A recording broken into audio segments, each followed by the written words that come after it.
मासे गरम जाखोजा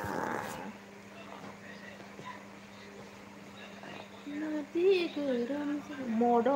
मा ओंख्रि बुरि पार्सनानो आइ मद आगै गोलोमदोंना गोलोमाखै जा गरम मोनबाय नै मामा ओंख्रिया जोंहा जोगोनार बाथोन ओमफ्राय मामा एवनाय मैथा बांगाल एवनाय मिरामिस जादों दिनै मिरामिसखा नालाय सुनिबारावहाय नोंसोरलाय माथो ओंख्रि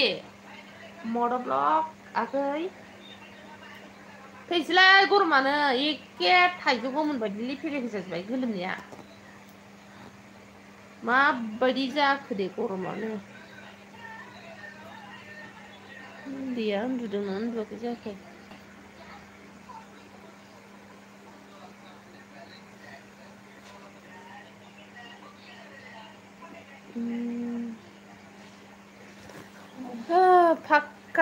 फांखा होदों फांखा होबाबोथ' गरमा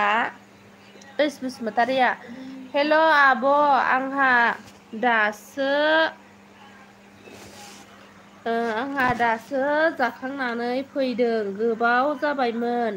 नामा लाइभ फैनाय आब' ओहो दासो होखादों दासो दालिनो दासो होखादों मा ओंख्रि जानानै फैखो ओइस बसुमतारी आगै खिथाहरदो ओमफ्राय अनजालु बसुमतारी मा ओंख्रि जाखो आब' सनानो ओंख्रिया माबालै आगै जोगोनार बाथोन मैथा बांगाल एवनाय पियार जासुला हा वेलकाम मा ओंख्रि जाना फैखो जासुला गरमा मार जाखो गैला मोनजोब्बाय नै गरमा मादि जाबावगोन थैजोबसिगोन नामा गरमजोंनो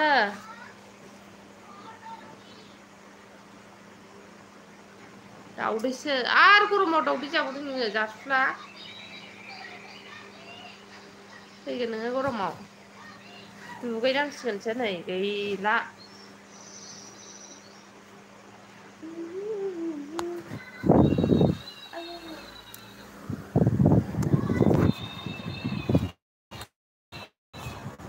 सोर सोर दं कमेन्ट खालाम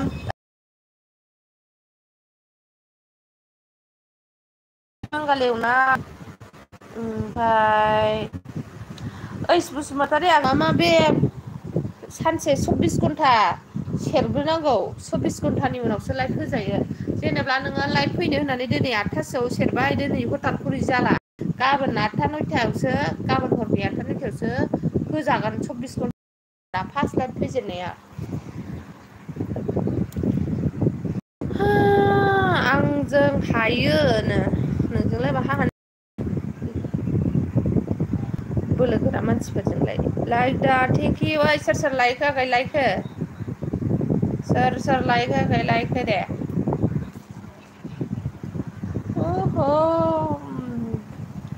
फाग्लासो बेबायदि निखिथा गरम जादोंना जायाखैबाल बोरै थाखो मानसिफ्रालाय आं जि गरम मोनबाय हाव हावनो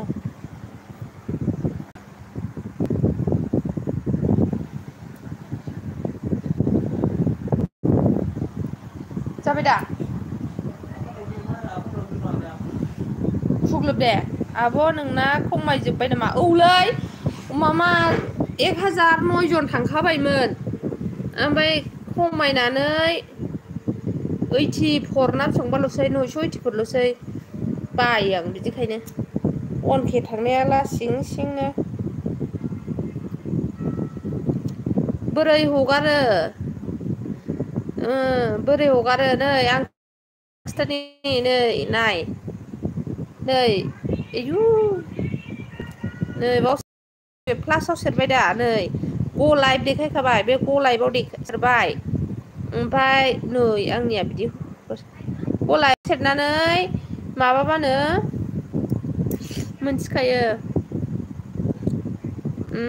ग लाइभआव सेरनानै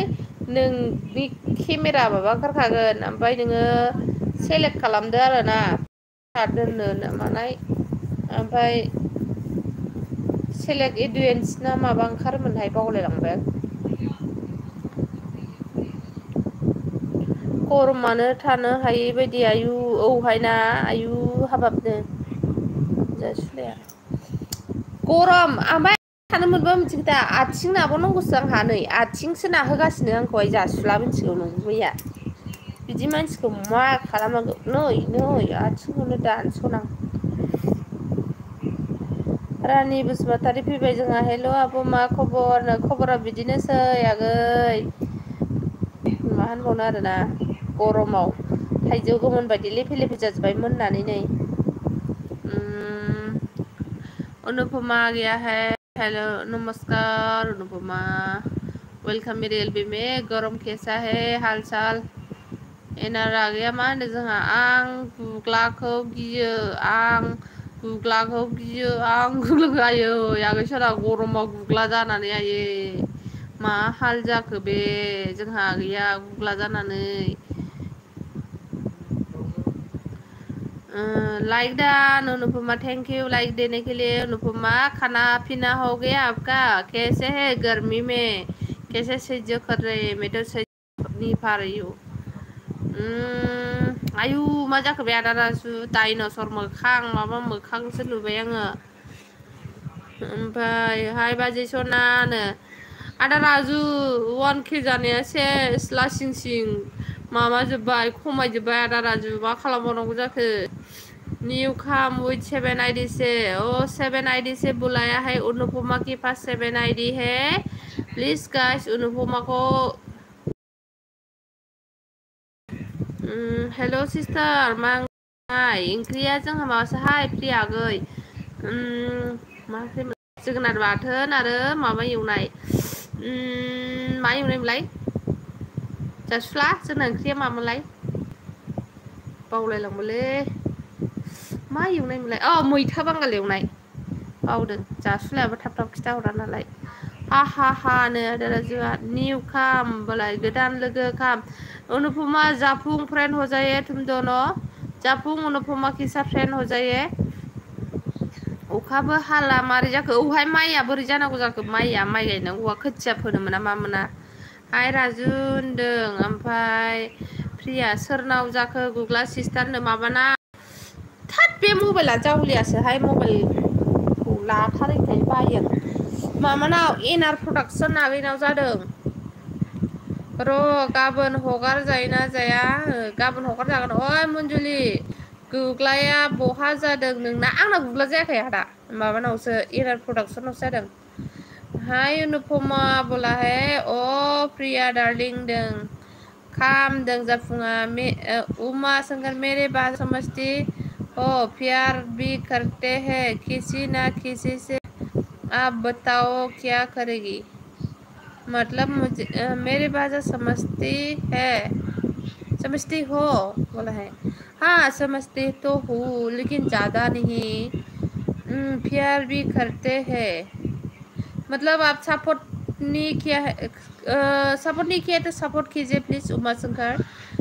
और बैक चाहिए तो कमेंट करके जाना फर्स्ट वीडियो पे ठीक है और एलबी को लाइक नहीं किया है तो लाइक कीजिए राजु आयौ जाखांबाय नोंहा होनदों थोर होनदों नै आं गुग्लाखौ गियोनो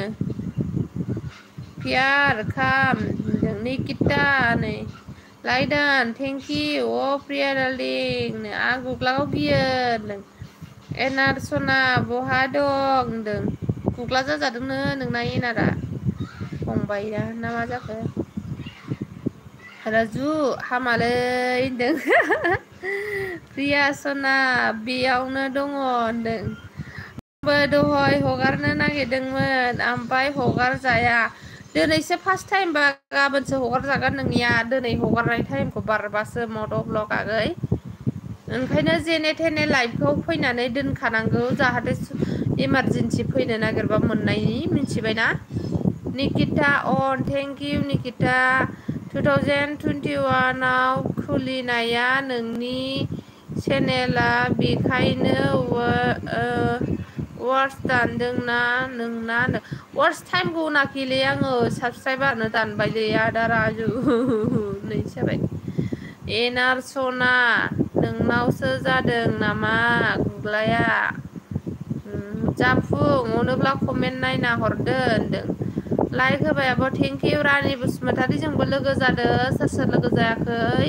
आदा राजु रानि बसुमतारिजों लोगो गैयाबा लोगो जादो दे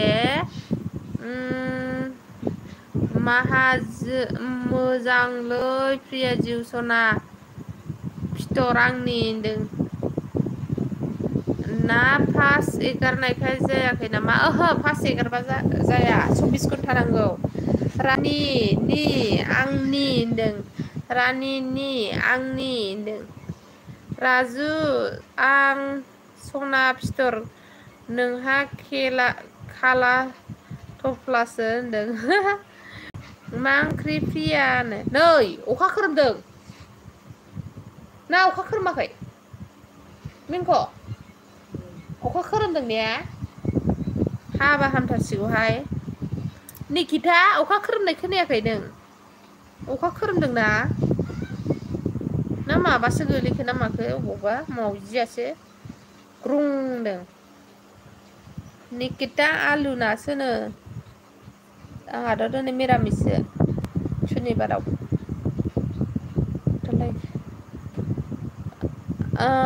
आजिलाय लोगो जाया नामा लोगो जादों सोर सोरजों लोगो जायो आयु मा भल्टेज खालामलाबायखोबाल कारेन्टआलाय भिडिअबो हरनो हायाखैना दामानि भिडिअआलाय दङ बानायखानाय आरो मामा एखे इदिट खालामबादों गरमखायनो गोथावथार प्रिया होनदों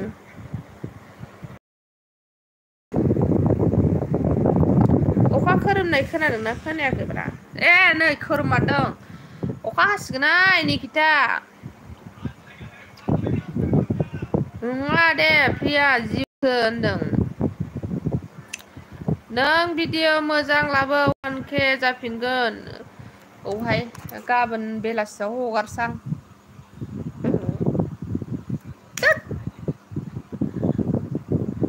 खोरोमदों आब' औ खोरोमदों प्रिया सना गालाय आथिङा नुहुरासां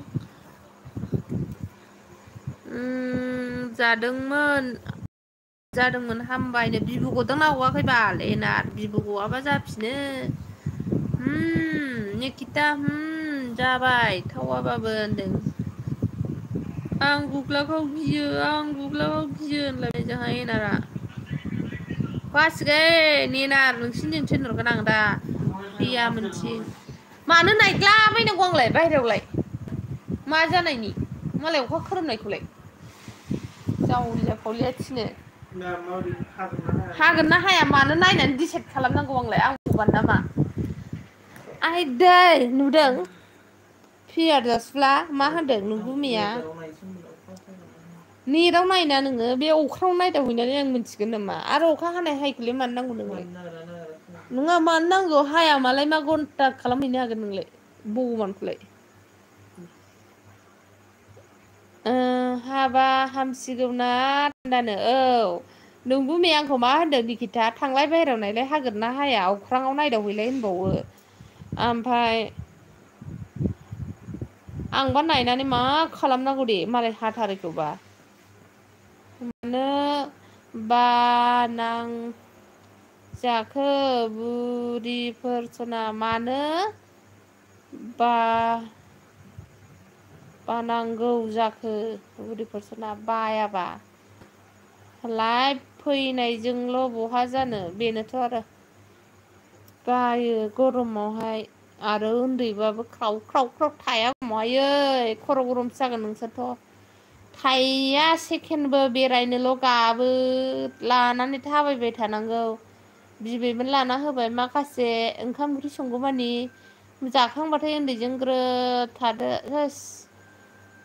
गरमाव हारसिङै थानो लुबैबाबो मोना उन्दुनोबो मोना सानावबो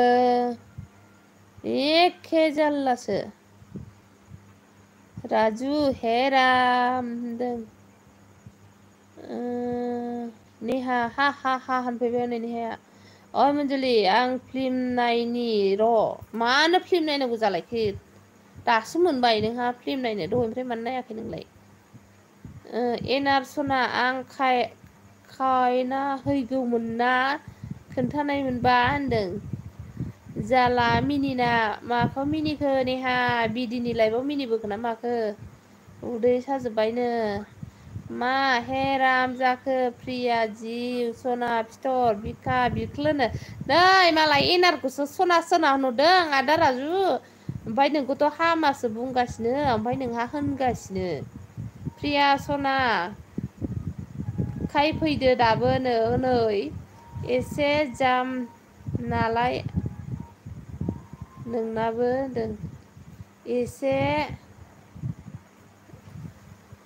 जा मा जाखो बियो जामबाय नालाय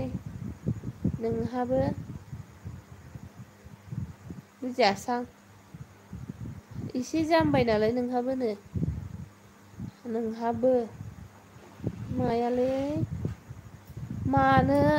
एन मुसाहारि आगै होनदों अखोरां गोरलै सिगोनबो बाहेरायाव दांगारना बाबु फिफा होनदों बाबु फिफाया आंखौ अख्राङाव नायदावहैनो थिनगासिनो दं मा जानायनि एना थांगासिनो र' दानो होनदों आं गुग्लाखौ गियो होनदों गिनानै बहा गनाय थुलमुनियालाय फैला नामा दाना फैयोथ' फैदों मैया फैदोंमोन निथुनाव जारलासो निथुनावसो थांदोंमोन नोङो अनलायनानै लाइभआव अनालै लाइभआव फैनाय गासै लोगोफोर नोंथांमोन अननानै आंखौबो लोगो खालामदो होनदों हनै बेग हरफिनगोननो ओइस बसुमतारिजों सोर सोर लोगो गैया लोगो जालायदो दे राजु दुस्थ' र' नों मादैसो जायो फाग्ल होनदों ओइ निथु फाग्ल साला सुवार बिगुर मुरख सैमा मावजि दाउला द्रामा साला होनदों आयु रागाया निथु फैदों बहाथो निथुखौ नुवाखै आंलाय माथो निकिता अन थेंक इउ निकिता सुपार नाइसनो मा जाखो रानु मानो रागा जोंखो सना राजुसो होनदोंमोन बियो अफिसियेल हाय वेलकाम मा ओंख्रि जानानै फैखो मिस्टार अफिसियेल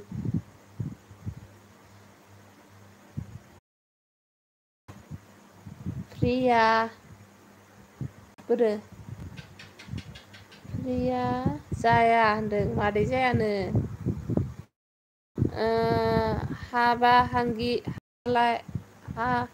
हाबा हांगोलै दांलै खालमासि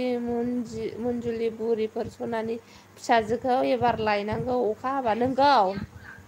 साख्रि लागोन साख्रि लाबा खुनु बादा गैया लाइक दा थेंक इउ माबा गोलोमनानै मानला मानलिसो जाजोब्बायहाय आंहा जासुला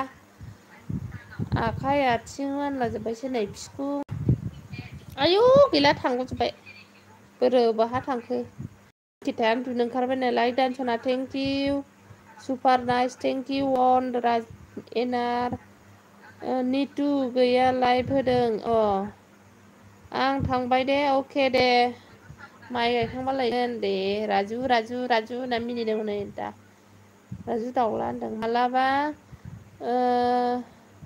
बुंहरलाय थुलुमनिखौ कमेन्ट थांबा नोङो दस्रा आइडि बानायनानै थांनो हाया जाहैबाय नोङो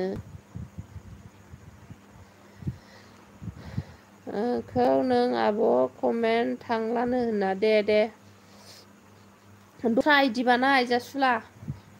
आधा सेकेन्डल' थागोन मानसि नोंहालाय आंनि लाइफआवलाय बिदिनोखा मालायनियावसो गोबाव थायो नोङो मिथिखायो आं नोंखौ आंहा बिखौनो गिदोंसोमोन सनाजों सोर फैबाय नेहाया अनजुलि आगै सोर भगबाना दाना हरालै नोंखौ आंखौ माबा सोर दादोंमोनथाय बावबायहाय आङो गोदो लोगो मोनदोंमोन आं आंखौ दानायखौ बे खर' मोनथामा दादोंदां ब्रह्माया मा ओंख्रि जाखो हो आब' होनदों ओंख्रिया मामासो जोगोनार बाथोन ओमफ्राय माबा एवनाय मैथा बांगाल एवनाय good night all of you good night जेदि सरग'यारि आं गुग्लाखौ गियानो नों गुग्ला गुग्ला होनदोंना आंनावबो गुग्ला जाखायो ओरैनो आंनाथ' देन्जारसो जायगायावसो जायो जा साखायो गाबगुलायनायसो जायो जिरायनो हाया मानो हायानो राजु मादै जायाब्ला आयं बुं होनदों नेट पेक गैला आंहा बाय बायनो दे जिदि सरग'यारि आगै थेंकिउ नुजा दसेबाबो नुजाफैनायनि थाखाय प्रिया सना मा ओंख्रिमोननो जेदि लोगो खालामबाय आं नोंखौ होनदों जेदि अ जेदि सोरगोयारि नोंखौ लोगो खालामबायनो जोंहा फेर जासिलाया आयं आं आयं बुङा प्रिया होनदों आयु हाथाय हाराव देखायथारबायलै बाखुन्दा आंनि गार्लफ्रेन्डखौ नायबाय थायिनि बाखुन्दा थायो नों बाखुन्दा होनदों नोंसोर बाखुन्दा होनदों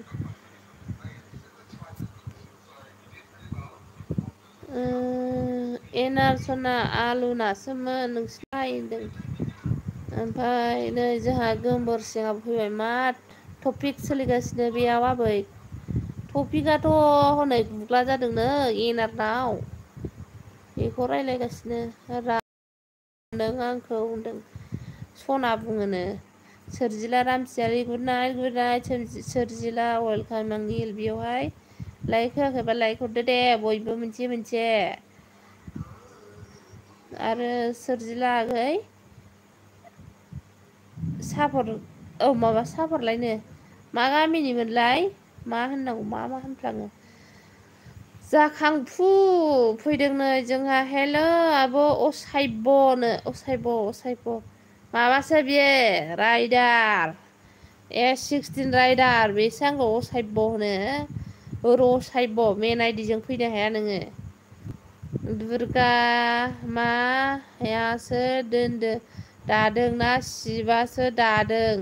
सलिदथारलैनो माबा दादों दुर्गा दादों मैहुर आगैया नै दिनैसो फैदोंहाय एसे गोबावसोमोन फैया मैया फैयाखैमोनदां हाय होनदों अखा हाबाय सेसखासै मानो सेस जानांगौ हाबा हामगौ सानदों खोथिया फोनांसिगौ ना अनजलि आगै होनदों थेंकिउ अ प्रिया जिउ बहा खारखो होनदों खारखोलै होनदों बाजै आदा राजुनि बाजै मालाबा लाइभआव थांनानै बाजैखौ गाबज्रिहैगोन आं र' दैथुन बसुमतारी लोगो खालामबाय अनोब्ला हरफिनदो होनदों राजु दंहाय एनारनि सेर सेर होनदों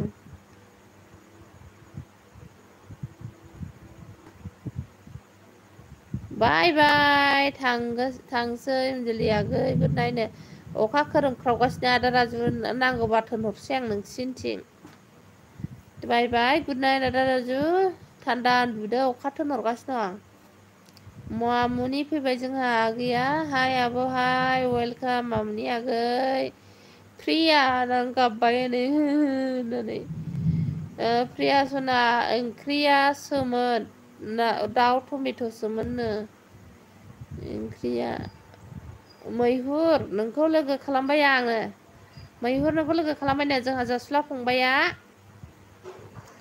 राजु आं एनार सनाखौ देवथि नेदों होनदों आयु मा नाम जाखो बेलाय बेखौ एकदमहाय सोनांसिगौ आरो बेखौहाय हेलो हाय क्या नाम है मुझे उर्दू अरबिक ना क्या बोलते हैं इसको समझ में नहीं आ रही है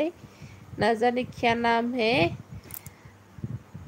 जात नाम लाना फैखायोहाय मा नाम जाखो बे आदा राजु मा होनना फरायनांगौ जाखो आङो बेखौ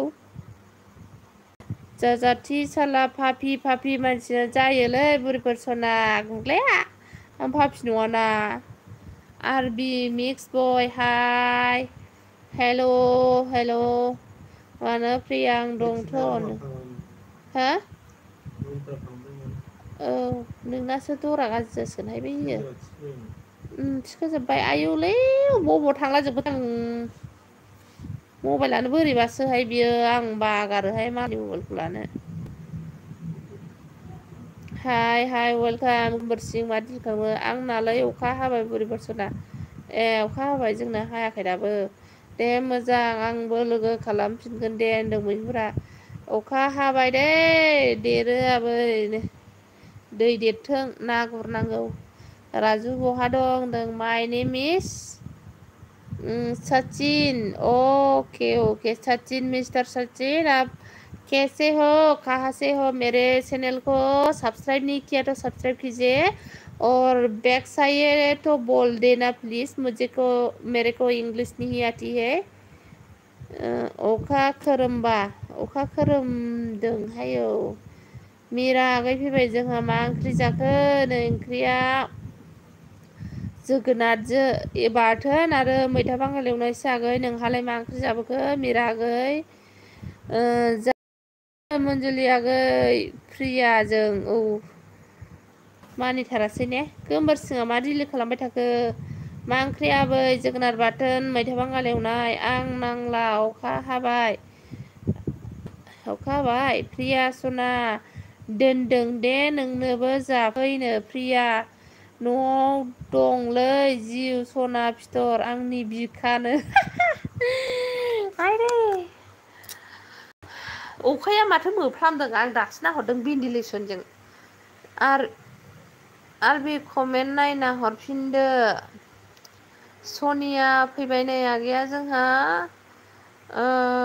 हेल' आब' हेल' आगै वेलकाम अखा हादोंना हायाखै आगै नोंसिनिथिं हानांगौ जोंनावनो हाबायबालाय नोंसिनावबो हागोन आरोना एनार सना थाङाखै बारहुंखासो एसे गुसु जाबाय ने मोजांनो खोबना दोन ओंख्रिखौ होनदों मा खोबनानै दोनो नै एनार ओंख्रिखौ खांखमा जाहोहाय माथोखौ उन्दुनो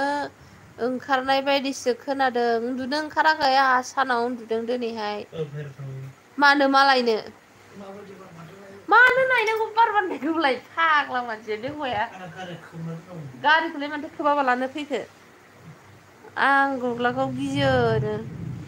आं बायदि जाजानांगौ नोङो खिथुआवहाय मोनथाम मोनब्रै जाजाबलाबायो मिथिबायना ओरैबायदि बे सानायजोंनो लोमजागुलायो मिथिबाय पियार कमेन्ट हरना दोन थौदो खोबोबा दोनलांसै आं प्रिया नों गाबबाय हनै प्रिया सना दोनदों दे मालाय माबाखौसो मोजां मोनोनो आया इनार प्रडाक्ट मिउजिकखौसो आदा राजु दागाबसै आदा राजु अ आगै दांदुलि बहा दङ आयु बबावबा सेरलांबाय सालाला होनदों बोरो अबाव थांखो दा अखा खोरोमनाया मा जादों बारदे जेबो नङा राजु आं नोंनि बिखा नोंनाहाय मानो अखा खोरोमनायाव लाइट खोमोरनांगौ लाइटबो दोना आङो बे आङो स्टरि ना माबा खालामदों चार्ज होनायाव नोंहा सेरबाय नालाय नोंलाय रायजाखागोन ना इयारफन सोनानै खोमायाव लाबाय नालाय बेलाय रायजाखागोन ना राजु आं नोंनि बिखा नङाहाय आं नोंनि खाला होसो मिरा आगै सना लोगो खालामबाय दे आं गग्लाखौ गियो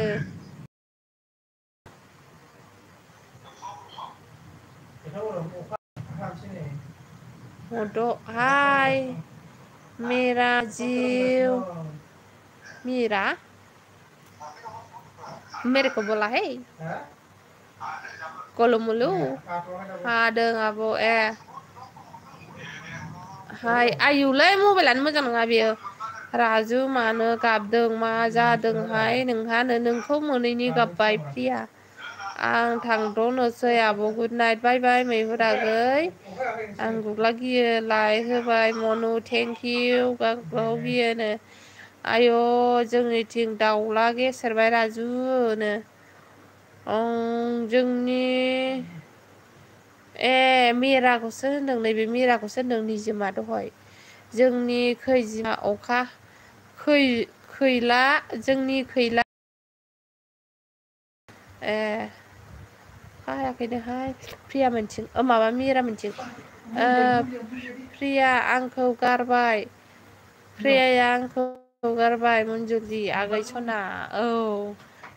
नोंगौ नामा प्रिया नै फाग्लासो हौवाया नायमारोहाय बे अखा हानायखौ बाहेरायाव राजु दाउला गेसेेरबा नोंमारगौ न' सेरनियाव बिफद जायोनो दाउला गेसेेरबा जानांगौनो जायफ्रा आंनि अननाय मोनफैबाय प्लिज रिटार्न खालामदो बिफाया होनदों जोंना अखा खोरोमबा मबाइला हें जायो मन्जुलि आगै नोंगौ ओमफियार जासुला आंनाव कमेन्ट खालाम बेक खालामगोन आं आंनिखौबो अखायानो हायाखै खोरोमदोंल' बाबलाय नायलाबायदों ओइ प्रिया दिबिया बर' मा खबराबो सनानो खबराथ' बिदिनोसैहाय आगै जि गोलोमदोंमोन दानिसो नै अखा हानानैहाय माबा जादों आयु आगै नोंजोंहाय लोगो गैया आं लोगो खालामना होबाय आगै आंखौबो जुदि लोगो खालामाखैबा लोगो खालामना होदो दे आगै सना दिबिया बिफर बस हा आब' नोंना सापर्टआ माथो खमायफिनखो एनार मा खालामबावनांगौ जाखोथाय लासिंसिंनो लाजिबाय आं अखा हासिगोन आब' हायाखैनो दाबो खोरोमना बारजोंसो बुखारलांफिनजोबगोन बियो आं गाबोन हगारगोन नैबे खयथायाव हगारगोन खोन्थाहर राजु बस नों मा ओंख्रियाबो जोगोनार बाथोनसो आगै ओमफ्राय माबा एवनाय मैथा बांगाल एवनाय नोंसिनालाय मा ओंख्रि आगै गाबमारदों सिस दावलाया सेराव माबायो बिफद जायोनो दिबिया अननानै हेफाजाब खालामदो होनदों दिबिया सापर्ट खालामनोनो पियार जासुलाखौ आंखौबो खालामदो दिबिया आगै ओइ बाबु फिफा बायहेरायाव दा ओंखार अख्रां गोलैसिनगोनबो गैया खोनायाखै बबाव थांखो ओइ जोहोलाव मा नायदों नोङो सारअन्थाइ खननानै जाहैखो ना माखो नोंलाय आब' लोगो दंखायो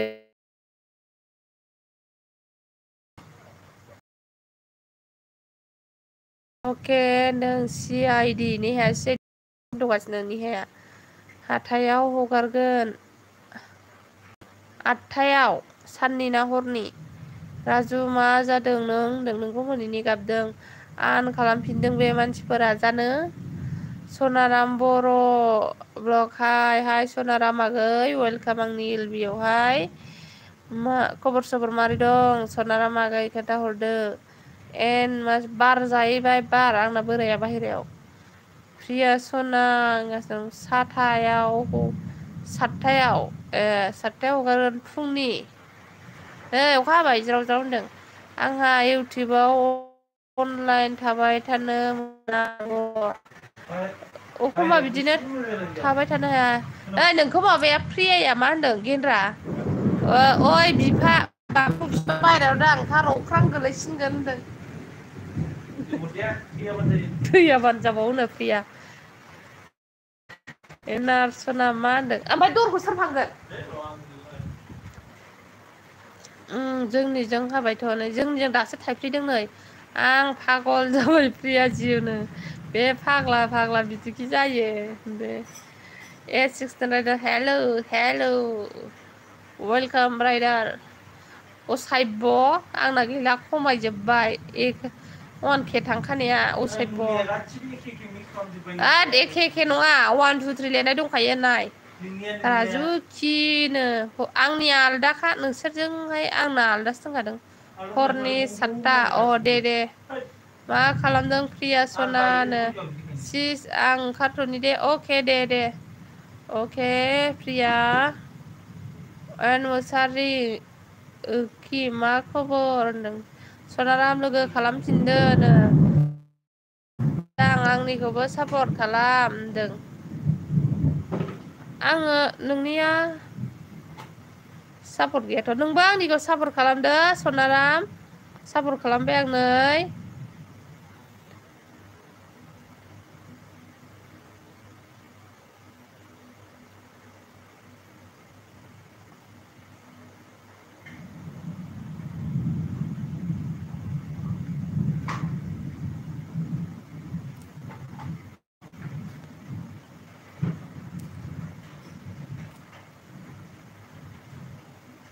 सनाराम आगै नोंबो आंखौ सापर्ट खालामदो आं नोंखौ सापर्ट खालामबाय दे थांदो ना बाहेरायाव थाहैदो बाहेरायावनो उन्दुदो नोङो बाराबा मोजां सना रानु होनदों मामि मा खबर खबरा बिदिनोसै आफा अखा हादों नै नोंगौ नामा प्रिया सना नों होनदों राजु जारलासोहाय नोंजोंबो होनदों एनार सना बारा हाबाय अखा बाय बाय आब' बाय बाय सनिया आगै बाय बाय प्रिया होनदों हा हा हा होनदों पि सना होनदों हनै हा बाय बाय होनखोना माखो थाय मद'आ राजु आं गैला बेवहायनो थांसैनो गुड नाइट आबसना गुड नाइट निकिता आगै एन मुसारि मा ओंख्रि इन्जय गाइसमोन जकिंसो दे अल फ्रेन्ड होनदों आं खिथागोन गिनद्रि आंनासो सुद्द'आनो जादोंनो आंनाबो सुद्द'आनो जादोंनो आंनाबो गैला जाजोब्बाय बाय बाय बाय गाइसमोन होनदों इंलिस बुकआव फैग्रोमोना बायसो होनगोरबाय बैसोर थांग्राफोरखौसो होनदों सनाराम अके एनार ओखि थास' ना बयलारनो हेल' नों गोमबोरसिङा एन जिउ आंखौ लाबोखैना नों र' होनदों लाबोफायाखैना नों र' होनदों राजु आं मिथिखादों एदावलायनायखौ होनदों बायोलां बिदि खमायबाथाय होनदों हनै मौसुमि बिया गोथावथारमोन सयथिबो ओंख्रिया एन मुसाहारि होनदों फि ओखि नोंखौ सिरि सिरि फै बुंखाबाय होनना बुंदों मा गामि आब' नोंसिना होनदों जोंनिया गसाइगाव क'क्राझार डिस्ट्रिक्ट नोंसिनालाय सनाराम उन्दुनोसै आं बाय बायनो बाय बाय आदा असायब बिब' दाखालि आंखौ दाब्ला होनबावो होनाबा माथो दाब्लाब्ला नालाय दाब्ला होनबाय फंबायलाय आं गुग्लाबो गियो जालायबायनो जोंहा एनारा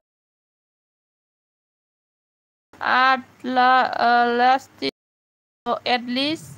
थिन भिडिअ' नायनो नांगौ सानैबो आन जादों होनना मालायनिखौ आनसाबसक्राइब खालामनाङा इउटुबनिफ्रायनो आन खालामखायो होनदों मा ओंख्रि जाखो मामिनो ओंख्रिया जोगोनार बाथोन मैथा बांगाल एवनाय ओइ राइडार आंसो मन्जुलि सनाखौ लिंना लायदों दाखालि ने मौसुमि बि लोगो खालामबाय आंनो पियार जास'लिया लोगो खालामबायनो मौसुमि बिखौ जोंना बाक्सा तामुलपुर नों आंखौ सापर्ट खालामबाय दा सनाराम आं दहायनिफ्रायनो मालायनि कमेन्ट नायबाय थादों मन्जुलि सिस्टार बेखायनो बायलाबाय अके दे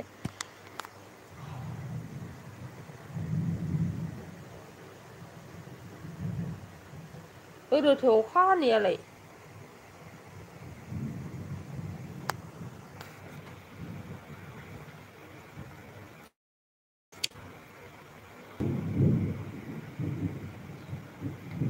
अखा हानाया बोरो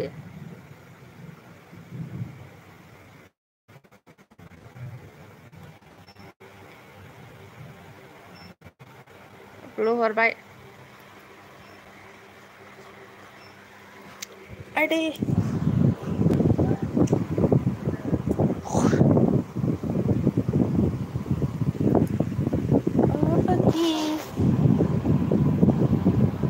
अखा नङा बे गुमै मेंखौसो दै सारदों नोंगौ खोमा ओइ मेंख अखा हायाखै होनलाय नोंसो दै सारदोंलाय थिङाव देहाया होनदोंलाय अखा नङा बे गय मेगनसो दै सारदों दरा फांहरदो आं गुगोलखौ गियो होनगासिनो बेहा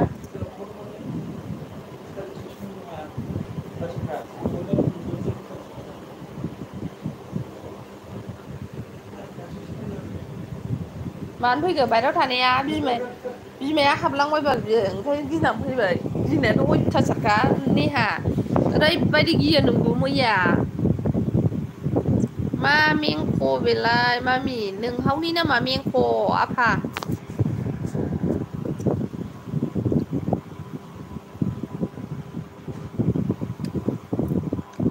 ओद हाथायफ्राबो माराम खाजोब्बाय नामा जासुलानि बायदि आंना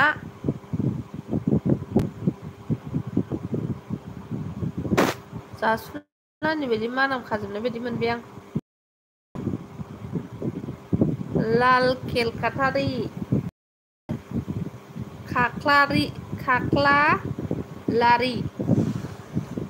प्लास माइनास प्लास ए मेंख' पाप्पासो होनबा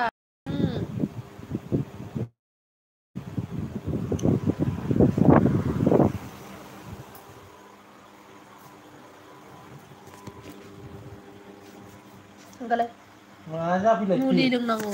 4 नाम्बारखौ लोंबाय नोङो मुलिखौबो आं दौवाबाथाय लोङा सरिद मोनो आं बिनि माबाखौहाय गिजानखौ बिसिना सिङाव फुथुना दोन बेखौ हरसे मुसारि सोंबो होबावानो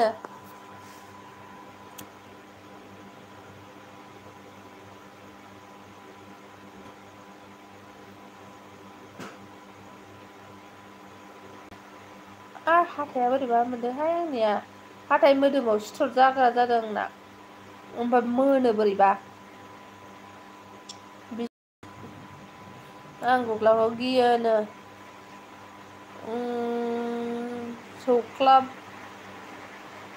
सौख्लाबदोलै बेखौनो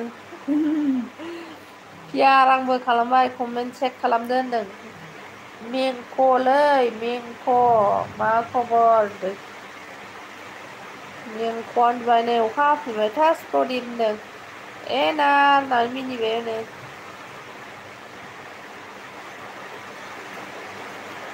सनाराम खालामबाय आंबो अके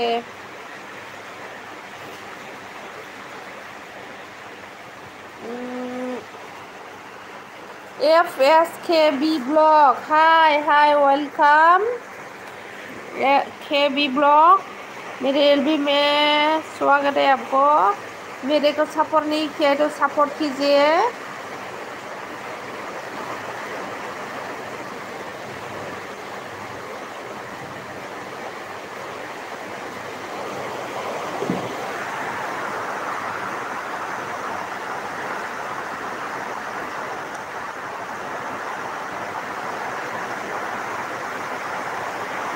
माबा केबि आगै आंखौ सापर्ट खालामाखैबा सापर्ट खालामदो आंबो नोंखौ सापर्ट खालामगोन FC केबि मा एनसना होनदों होदोलै बेखौ हमना एसे थाफ्रायनो थैखागोनसो मिनिनाय एनार होनदों जेबो नङा फि होनदों मौसुमि गुग्ला जादों आंनानो एनार र' नोंखौ नायलाया होनदों अके होनो गिग्रानावनो जायो आयौ भेन्टिलेसना पारसन फैजोब्बाय मानि खेवो अखा हानाय बायदि हाफैबाय नै बारहुंखा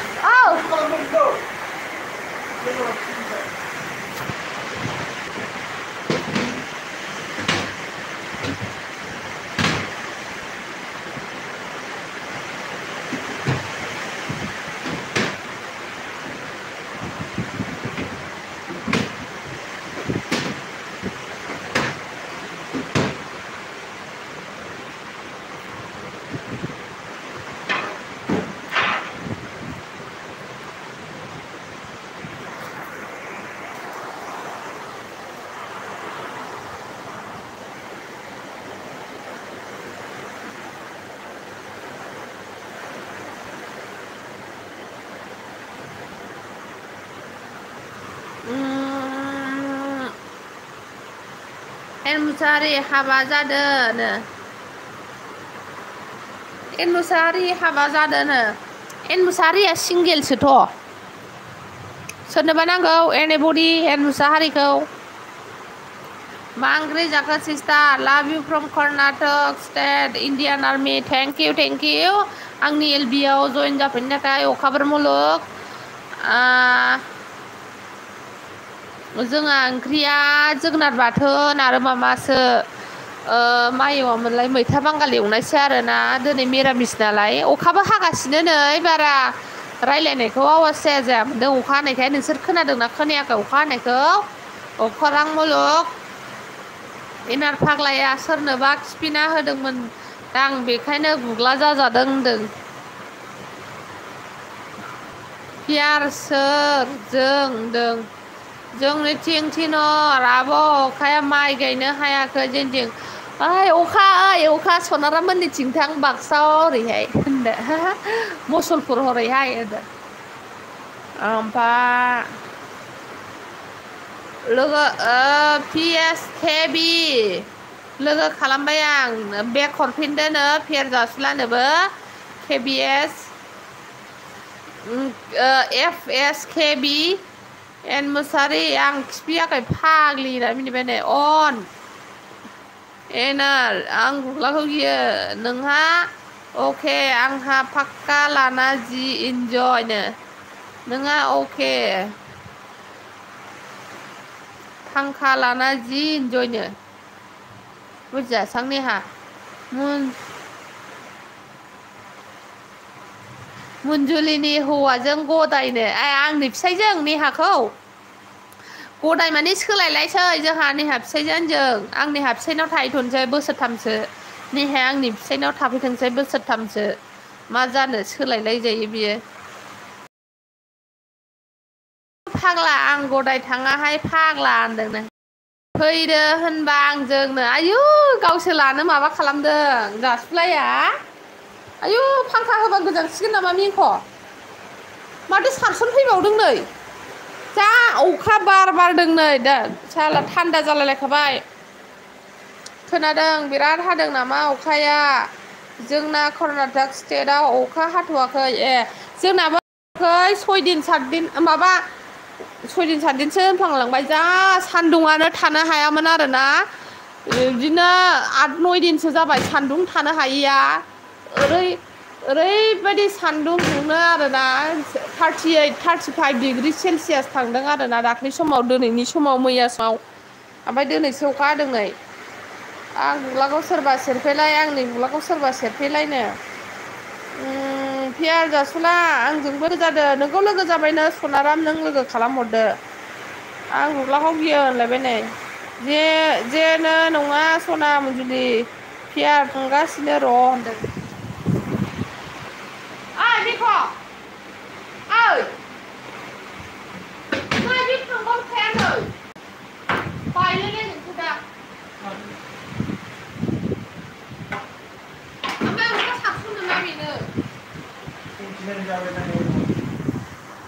माया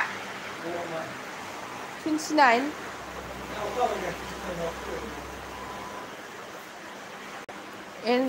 गाबोन गुग्ला एन मुसाहारिनियाव लांदाव जाबा हामगौ होनदों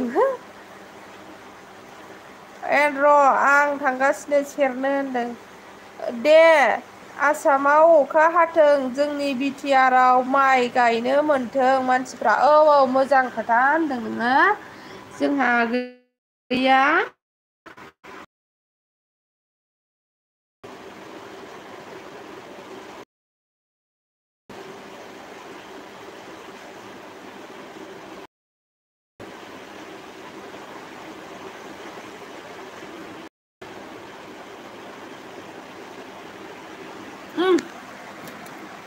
थोस फाग्ला होनदों आंनाव जाफेरा गुग्लाया होनदों गिभवे माला होगोन आं ललिपप मोनजायासै औ खमायजोब्बाय नायदो दंबावो नामा 1K जाबावदों नामा नोंबौआ रयेन होनदों अखाफोर आंजों लोगो जादो अनदो एसे अखा माबा गैया मोनगोन चेनेल गैया अखाफोरा चेनेल गैया होमबाबो बर' हारिखौ बिराद सापर्ट होयोनो बियो बर' इउटुबारफोरखौ मोजां मोनसोगारोनो जोंहा अखाफोर मुलुगा अखाफोर मुलुग जोंहा पियार जासुलाखौ सापर्ट होनानै होबानो जाबाय आगै फै दे एन मुसाहारि होनदों र' होनदों नोंहा गिब'ए भिडिअ'सो होनदों आन जाजोब्बाय साफा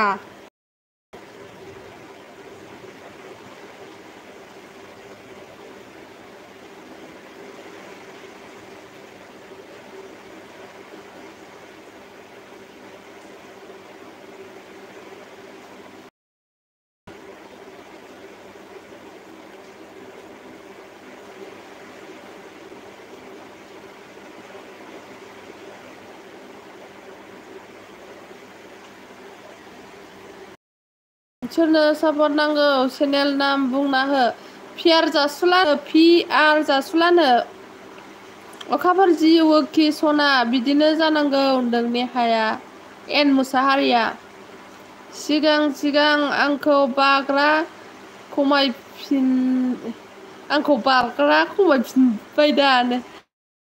खमायफिनबाय दानो अहाय जासुला नोंनो सावहोखाथारदों गोसोजों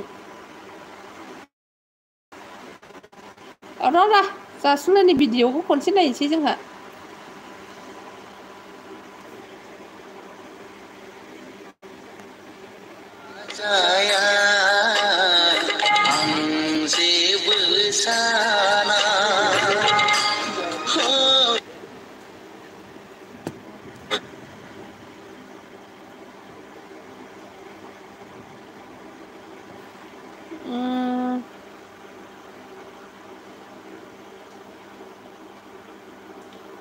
एन मुसाहारि आयु हाबाब होनदों सिगां गिफ्ट होनो नागिरो दाना आन जाबाय दा आब' नोंना आङो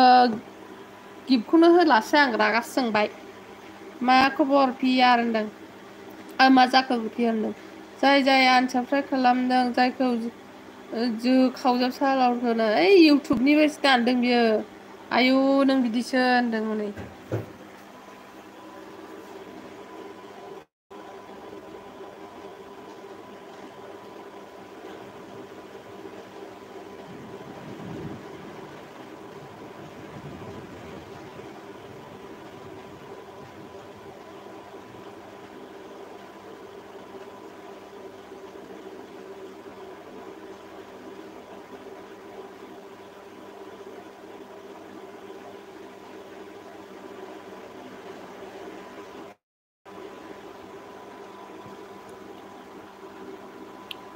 गुड मर्निं बाजों ओइस दा बेस्ट गुड मर्निं जाथ'वाखै एडभान्स गुड मर्निं लाइक दान थेंक इउ लाइक होदो ओइस दा बेस्ट मा ओंख्रि जानानै फैलायखोलै आदसा इउटुबा नोंनाव सालान दानदों होनबा लाइसेन्स गैया नालाय औहाय बिदिनो होनजाबाय आंखौलाय सोर अनबावगोन दालाय रावबो गैला माथो होनदों अखाफोर एन मुसाहारिखौ साबसक्राइब खालामबाय आं दाहाय चेक खालामना भिडिअसखौ नायनोसै 9 आवार्स एग' हगारनाय मोनसे दं एन मुसाहारि नानो नै नोंखौ अनबायना एन मुसाहारि अखाफोर मुलुगा अनदो दे बाजै आंखौबो अनदो आं नोंजों सापर्ट दंखायोदां ओइस आगै सना सापर्ट दंखायोथ' नै नोंजों आयु हायेनसो नामा बेलाय हायेनसो बायदि मोनबाय आं माथो हायेनसो दा नोङो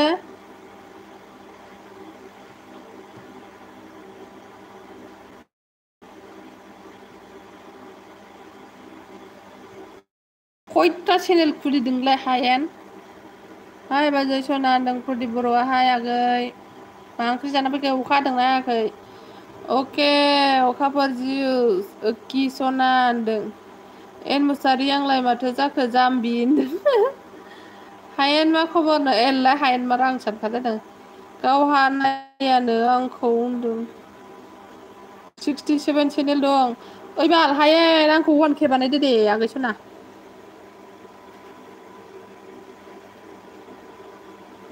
फाथैनो